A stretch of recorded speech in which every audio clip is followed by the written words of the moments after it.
जी दोस्तों, welcome again. मेरा नाम है बहरोज़ और आज की वीडियो में हम बात करेंगे रिलेटेड टू जो मार्केट ने क्रैश किया है विद रिगार्ड्स टू टैरिफ। तो उसमें जो है वो आपको किस तरह से ऑपरेट करना चाहिए।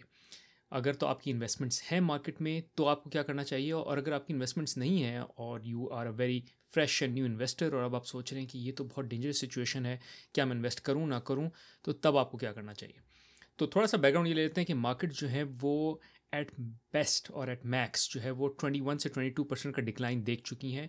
They recover, they come back down, they recover, they come back down. और 21 या 22% डिक्लाइन जो है वो मैसिव डिक्लाइन होता है। ये एक मार्केट करेक्शन, बल्कि सो मच सो कि इसको बेयर टेरिटरी में भी कहते हैं कि इसके बाद बस मार्केट जो है वो अब क्रैश ही करेगी और क्रैश ही करती रहेगी। तो बहुत से लोगों को डर है, और मैं भी जब पहली बारी मैंने न्यूज़ देखा तो मुझे भी जो है वो काफ़ी दुख पहुंचा, बिकॉज मेरी बहुत सी इन्वेस्टमेंट जो है वो मार्केट में एग्जिस्ट करती हैं। और फिर मुझे बहुत से दोस्तों का, बहुत से रिलेटिव्स का, जानने वालों की भी जो है कॉल आई आस्किंग के अब हम क्या करें अपनी इन्वेस्टमेंट के साथ। इसी तरह मेरे बहुत से स्टूडेंट्स हैं जिनको मैं जो हूँ वो कोच करता हूँ with regards to personal finance. They are also curious to know कि मैं क्या कर रहा हूँ और उनको क्या करना चाहिए। तो हम सब वीडियो में बात करेंगे कि आपको अपने पैसे के साथ अब क्या करना चाहिए। तो इस तरह मैंने कहा कि दो किस्म के लोग हैं, एक वो जो इन्वेस्टमेंट रखते हैं इस वक्त मार्केट में जैसे मैं हूँ, और एक वो जिन्होंने अब तक इन्वेस्ट नहीं किया, सोच रहे थे इन्वेस्ट करना, और अब वो क्या करें, is this the right time to invest और नॉट, और अगर इन्वेस्ट करें तो कहाँ इन्वेस्ट करें और कैसे इन्वेस्ट करें। तो सारी चीज़ें हम इस पॉडकास्ट पे, इस वीडियो पे कवर करेंगे। अच्छा, पहली चीज़ जो है वो ये जान लें या ये एक अजम्पशन समझ लें कि मार्केट्स ऑलवेज गो अप। हाँ, नीचे आएगी market, there will be ups and downs, but in the long run markets always go up. और ये मैं एक चार्ट जो हूँ यहाँ शेयर करूँगा, उसमें अगर आप देखें कि रैंडम ओकेजन्स पे जो है वो करेक्शंस आती हैं। अच्छा, लोग क्या करते हैं, लोग जो है वो करेक्शंस प्रिडिक्ट करते हैं। यील्ड कर्व यहाँ हो गया, इतनी इन्वेस्टमेंट्स यहाँ हो गई, ये वॉर हो गई, ऐसे हो गया तो मार्केट ऊपर जाएगी नीचे जाएगी। हुआ ये कि लोगों की प्रिडिक्शन से कभी भी मार्केट ने जो है वो बिहेव नहीं किया, क्योंकि अगर लोगों की प्रिडिक्शन से मार्केट बिहेव करती तो लोगों की प्रिडिक्शन करती क्या है कि वो पहले ही इन्फॉर्म कर देती है कि ये होने वाला है। तो मार्केट को वैसे ही पता चल गया कि यील्ड कर्व जो है वो चेंज हो रहा है, या कोई ऐसी इन्वेस्टमेंट्स आ रही हैं, या इन्वेस्टमेंट्स कम हो रही हैं, या कोई ऐसी सिचुएशन आ गई जिसकी वजह से मार्केट डिक्लाइन करेगी। अगर ये सबको पहले से पता हो तो पहले से मार्केट की प्राइस में इनकॉपरेट कर लें। चूँकि लोगों को नहीं पता होता, इसलिए मार्केट जो है वो ऊपर जाती है। अच्छा, इसमें बहुत सी चीज़ जो है वो सारी चीज़ ग्रीड की भी होती है कि मार्केट जो है वो ऊपर जाना शुरू होती है, एंड देन पीपल थिंक ये तो मार्केट ऊपर जा रही है तो मुझे और ख़रीदना है, and then people buying as they buy. The more you buy, तो सप्लाई और डिमांड के हिसाब से जो है the more you're buying, there is less supply of the there is more demand for that particular stock, there is less supply, there less people to sell, और eventually वो ऊपर जाती रहती है। और एकदम से कोई अगर ट्रिगर आता है जिसमें फेयर हो जाता है, फिर वो बहुत तेज़ी से नीचे आती है, क्योंकि लोग डर जाते हैं और लोग कहते हैं कि बस इसको बेचो, यहाँ से निकलो, बिकॉज अब मार्केट क्रैश कर रही है।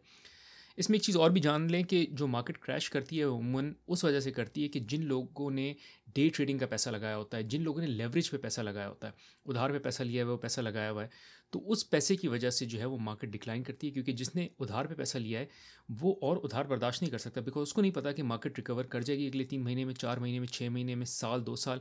तो साल, 2 साल, 3 साल तक वो उस कैश में नहीं बैठ सकता और उस पर इंटरेस्ट नहीं दे सकता। तो उस चक्कर में वो बेच देते हैं। जब वो बेचना शुरू करते हैं तो मार्केट नीचे जाती है, क्योंकि there is a sell off. फिर जो मुझ जैसे इन्वेस्टर्स होते हैं वो डरने लग जाते हैं, और जो डरपोक इन्वेस्टर्स होते हैं वो बेचना शुरू करते हैं, तो उनकी वजह से मार्केट और नीचे जाती है। तो एक फेयर की साइकिल चलना शुरू हो जाती है। तो ग्रीड की साइकिल की वजह से मार्केट ऊपर जाती है, और फेयर की साइकिल की वजह से नीचे आती है। और ये हमेशा, अगर आप देखेंगे लॉन्ग रन में, मार्केट नीचे जाएगी फिर ऊपर जाएगी, नीचे जाएगी ऊपर जाएगी। बट गुड न्यूज़ ये है कि मार्केट हमेशा ऊपर जाती रहती है इन द लॉन्ग रन। अच्छा, अब इसमें एक और आर्गूमेंट लोग ये करते हैं कि this time it is different. अब जो है वो डिफरेंट है, ट्रंप आ गया और ट्रंप की जो पॉलिसीज़ हैं दे आर बैड, और ये अगले 4 साल तक रहेगा, तो और भी कोई इस तरह की बैड पॉलिसीज़ करता रहेगा, तो ये तो बहुत बुरा है। याद रखें, हमेशा जो है वो लोग यही कहते हैं कि this time it is different. Covid का टाइम आपको याद है, मुझे लग रहा था कि बस दुनिया एंड हो गई है।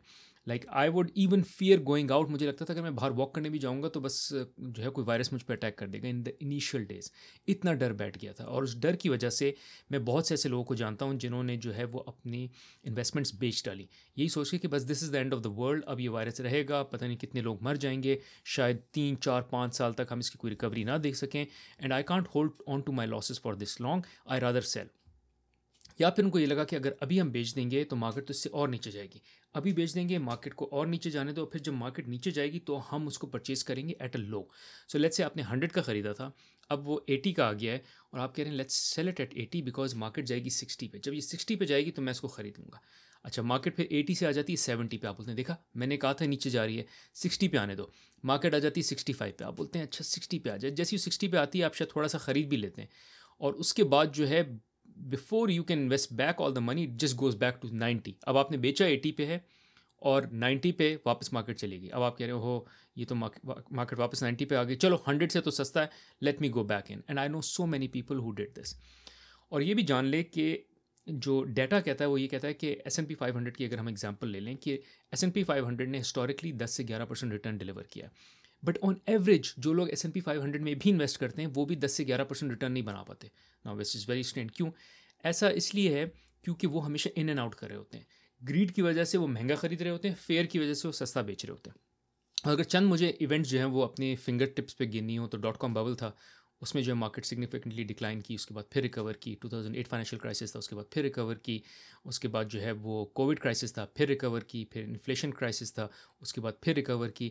सो ये भी रिकवर कर जाएगी। अब ये नहीं पता कि कब करेगी, maybe it will take 2 months, 3 months, 6 months, a year, 2 year, we don't know, but eventually everything will go up. So एक और इंपॉर्टेंट चीज़ ये है कि जो भी आपकी इन्वेस्टमेंट हो वो इन्वेस्टमेंट हो जिसको आप अगले 10-15 साल के लिए भूल जाएं। So in case you are someone जो कि क्लोज टू रिटायरमेंट है और दे आर लाइक अगले 5 साल में मुझे रिटायर करना है, then you need to start rebalancing your portfolio now, कि आपको जो है वो ऐसी इन्वेस्टमेंट्स में रखना है अपने आप को जो कि लेस वॉलेटाइल हो।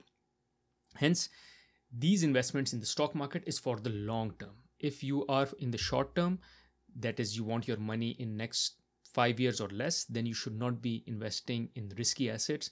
फिर जो है वो आप लो रिस्क फंड्स में इन्वेस्ट करें, और स्टॉक मार्केट में लो रिस्क फंड्स भी एग्जिस्ट करते हैं। सो अब आ जाते हैं कि आपने अपने पैसे के साथ क्या करना है। अगर तो आप इन्वेस्टेड हैं, do not sell, forget about it. बुरा हो गया, अच्छा हो गया, आपने महंगा लिया था, मार्केट नीचे आ गई, बेचे नहीं। The moment you sell you will book your losses. अगर आप ये प्रेडिक्ट करेंगे मार्केट और नीचे जाएगी तो मैं इसको अभी सेल करूं, you can not time the market. आपको नहीं पता मार्केट कब नीचे जाएगी, कब ऊपर जाएगी। आज एक दिन के अंदर अंदर मार्केट ने इतनी वॉलेटिलिटी दिखाई है बिकॉज टैरिफ्स आ रहे हैं, टैरिफ्स जा रहे हैं, टैरिफ्स आ रहे हैं, टैरिफ्स जा रहे हैं, उसके चक्कर में market is moving up and down. So you don't know कि मार्केट नीचे जाएगी और या नहीं जाएगी। अब लॉस हो चुका है आपका, बट पेपर लॉस है, ये ओरिजिनल लॉस नहीं है, ये आपने लॉस बुक नहीं किया, तो इसको अवॉइड करें। Do not sell and let it be. ये सब ऊपर चला जाएगा इवेंचुअली। नाउ अच्छी चीज़ ये होनी चाहिए कि आपके पास अपना इमरजेंसी फंड सेव होना चाहिए, कि आपको ये पता हो कि अगर कोई जॉब लॉस हो, अगर कोई क्राइसिस हो लाइफ में, तो आपको कभी अपनी ये एसेट्स इन्वेस्टमेंट्स नहीं बेचनी पड़ेंगी, क्योंकि आपके पास 3 से 6 या 6 से 9 महीने की जो है वो सेविंग्स पड़ी हैं एक्सपेंसेस की, तो आप अपने एक्सपेंसेस कवर कर सकते हैं। और ये मेरा हमेशा से गोल्डन रूल रहा है, जिनको भी मैं एडवाइस करता हूँ, जो अपने स्टूडेंट्स को भी बताता हूँ, कि पहले अपना इमरजेंसी फंड बनाएं और उसके बाद इमरजेंसी फंड जब बन गया फिर इन्वेस्टमेंट शुरू करें। तो अब ये उन लोगों के लिए जिन्होंने अब तक इन्वेस्टमेंट शुरू नहीं की और वो चाह रहे हैं कि हम इन्वेस्टमेंट करें ना करें, उनके लिए पहली चीज़ ये फिगर आउट कि आपकी मंथली एक्सपेंस कितना है, और जो आपका मंथली एक्सपेंस है उसको 6 से मल्टीप्लाई कर दें। 3 to 9 मंथ्स मैं कहता हूँ, बट चलें एवरेज ले लेते हैं 6 मंथ से मल्टीप्लाई करें, और वो पैसे आप सेव कर लें in the bank. Don't touch it, उसको इन्वेस्ट नहीं करना आपने। फिर उसके ऑन टॉप जितना भी आपके पास पैसा है उसको टुकड़ों में आपने जो है वो इन्वेस्ट करना है। टुकड़ों से मुराद ये है कि लेट्स से आपके पास $10,000 हैं, आप बोले मेरे पास $10,000 हैं, इसको मैं क्या करूं। आई डू नॉट रिकमेंड कि आप $10,000 कल जाके परचेज कर लें या इन्वेस्ट कर दें मार्केट में। What I would want you to do is इस $10,000 को अगले 3 से 4 महीने पे ब्रेक कर लें, और $1,000-2,000 every month start pouring in the market. अच्छा, ये क्यों? क्योंकि आप कहेंगे कि मार्केट अगर सस्ती है तो मैं क्यों नहीं 10,000 डाल दूँ, हो सकता है मार्केट और डिक्लाइन करे। अभी तक मार्केट ने 20% डिक्लाइन किया, हो सकता है 10% और डिक्लाइन करे। अब इमेजिन करें आप $10,000 डाल देते हैं और मार्केट 10% और डिक्लाइन करती है, तो आपको तो हार्ट अटैक आ जाएगा, राइट, कि मैंने अभी 10,000 डाले तो उसमें से $1,000 तो गायब हो गए। So what I want you to do is कि इसको थोड़ा थोड़ा डालें। हाँ, इसमें हो सकता है कि मार्केट रिकवर करना शुरू कर दे, बट अगर रिकवर भी करिए तब भी आप उसमें थोड़ा थोड़ा डालते रहें। कभी आप नीचे लेंगे, कभी ऊपर लेंगे, but in the long run as we said market always goes up. But अच्छी बात यह है कि इस वक्त सब चीप है। सो 20% डिक्लाइन पे नहीं तो आपने 25% डिक्लाइन पे शायद आपको मिल जाए कोई परचेज आपको 15% डिक्लाइन पे मिल जाए। It is all good. अच्छा, ये एक और सिनेरियो है जिसकी वजह से मैं एक और चीज़ जो मना करता हूँ वो कि सिंगल स्टॉक ना लें। ये नहीं करें कि अमेज़ॉन सस्ता है तो मैं अमेज़ॉन ले लूँ, ये माइक्रोसॉफ्ट सस्ता है माइक्रोसॉफ्ट ले लूँ, एप्पल सस्ता है एप्पल ले लूँ। आपको नहीं पता कि ये जो टैरिफ्स हैं ये किसी कंपनी को किस तरह से इम्पैक्ट करेंगे। What we know is in the long run everything will go up, but कोई कंपनी जो है वो उसको इस पेन को किस तरह से बर्दाश्त करेगी और उसको किस तरह से मैनेज करेगी, उन पे कितना इम्पैक्ट आएगा, we don't know. So stop guessing कि मैं ये शेयर ले लूँ, ये शेयर ले लूँ। You rather just buy an index fund. S&P 500 is a good index, तो इंडेक्स फंड खरीदें। सो अगर आपके पैसा पहले से इन्वेस्टेड है, do not sell and keep buying, always be buying. अब मैं ये नहीं कह रहा कि आप जो है वो सारा पैसा अपना लगा दें, जिस तरह मैंने कहा उसको ब्रेक करके खरीदते रहें। और कीप बाइंग से मुराद ये कि आप डॉलर कॉस्ट एवरेज करें, हर दिन या हर हफ्ते जो है वो स्टॉक्स खरीदते रहें। आजकल जिस तरह की सिचुएशन है, हाईली रिकमेंड कि आप हर दिन थोड़ी थोड़ी इन्वेस्टमेंट करते रहें। अगर आप नए इन्वेस्टर हैं, अपना इमरजेंसी फंड पहले साइड पे रखें और उसके बाद अपनी जो इन्वेस्टमेंट है, जितने भी आपके पास पैसे हैं, उसको ब्रेक करके मार्केट में 3 से 4 महीने पे ब्रेक करके परचेजिंग करना शुरू कर दें इन्वेस्टमेंट की।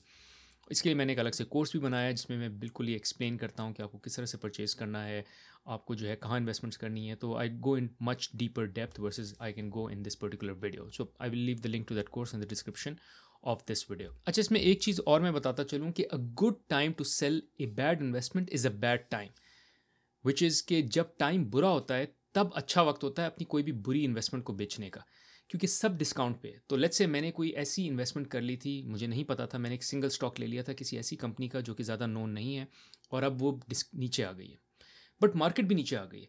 सो any bad investments that I have done, this is the good time to sell those, क्योंकि फिर आप जो है वो डिस्काउंटेड प्राइस पे इंडेक्स फंड्स खरीद सकते हैं, बिकॉज ओवरऑल मार्केट डाउन है।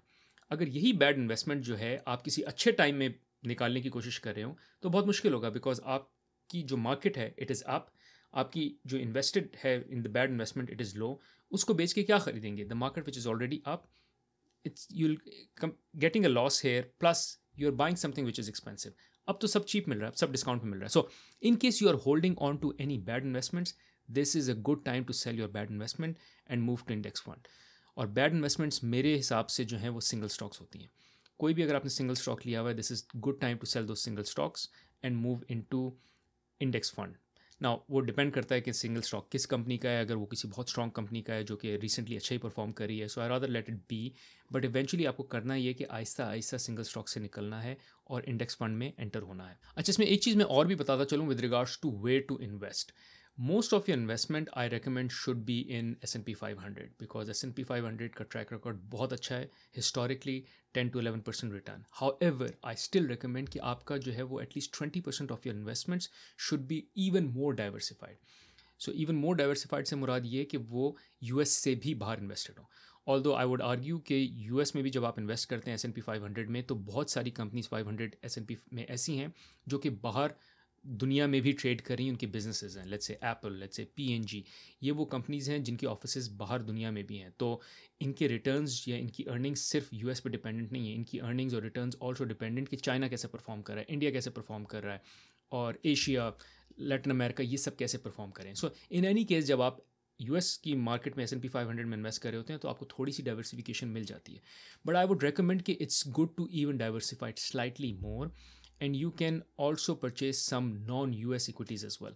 Don't make it more than 20% of your portfolio. I would say 10% should be non-US investments. अच्छा, इसमें एक सवाल और लोग मुझसे करते हैं कि हम गोल्ड में इन्वेस्ट करें। The issue with the gold is that gold is already very high now. और वो इसलिए हाई है क्योंकि जब डॉलर या मार्केट्स अच्छा परफॉर्म नहीं करती तो लोग जो हैं वो गोल्ड की तरफ जाते हैं, because gold is always considered to be a risk less और लेस रिस्क और रिस्क फ्री एसेट, तो उसमें इन्वेस्टमेंट बढ़ जाती है। तो अब जो मार्केट्स नीचे आ गई हैं, गोल्ड ऊपर चला गया है। सो इफ़ समवन सेज कि मैं अब गोल्ड ले लूँ, so now it's not the best time to buy gold, it's best time to buy the stock market because stock market is cheaper. However, going forward it would be nice also to have like 5 to 10% of your investments in gold. मैं gold में invest करने का बहुत बड़ा fan नहीं हूँ, it's because I don't understand why gold has a value, but लोगों को लगता है गोल्ड की एक वैल्यू है, और वो भी अमूमन out of fear. When everything, stock markets, everything is going down, they think कि gold is a safe haven, gold safe asset है और उसमें इन्वेस्टमेंट है। चूँकि लोगों को लगता है और उसकी मार्केट वैल्यू उसी तरह से परफॉर्म करती है, I think it doesn't hurt कि आपकी 5 से 10% जो है इन्वेस्टमेंट गोल्ड में at any given point in time पड़ी हो, ताकि जब भी मार्केट को इतना मेजर कोई शॉक लगे तो at least there is 10% of your portfolio which is not hurt, another 10% of your portfolio which is in non US market, so उसको भी कम इम्पैक्ट हो या डिफरेंट इम्पैक्ट हो अगर US पे इम्पैक्ट आ रहा है। So these are all ways for you to diversify. If you ask me, I would recommend 80% US, 10% non-US, 10% or 5 to 10% gold, and that would be a good combination. Thank you guys, thank you for watching this video. अगर इस video से आपको थोड़ा भी फ़ायदा हो तो please like का बटन ज़रूर दबाएं। It takes a lot of time and effort on my end to make this videos, और मोर इंपॉर्टेंटली सब्सक्राइब का बटन ज़रूर दबाएं, बिकॉज इस चैनल पे मैं और मेरी वाइफ बतूल कंटेंट पब्लिश करते हैं with regards to how you can move to North America, given the name North American Desi, यहाँ कैसे सेटल हुआ जाता है और कैसे एक सक्सेसफुल लाइफ गुजारी जाती है। और सक्सेसफुल लाइफ गुजारने का सबसे बड़ा हिस्सा है वेल्थ बिल्डिंग, तो वो भी मैं इस चैनल पर सिखाता हूँ। Thank you.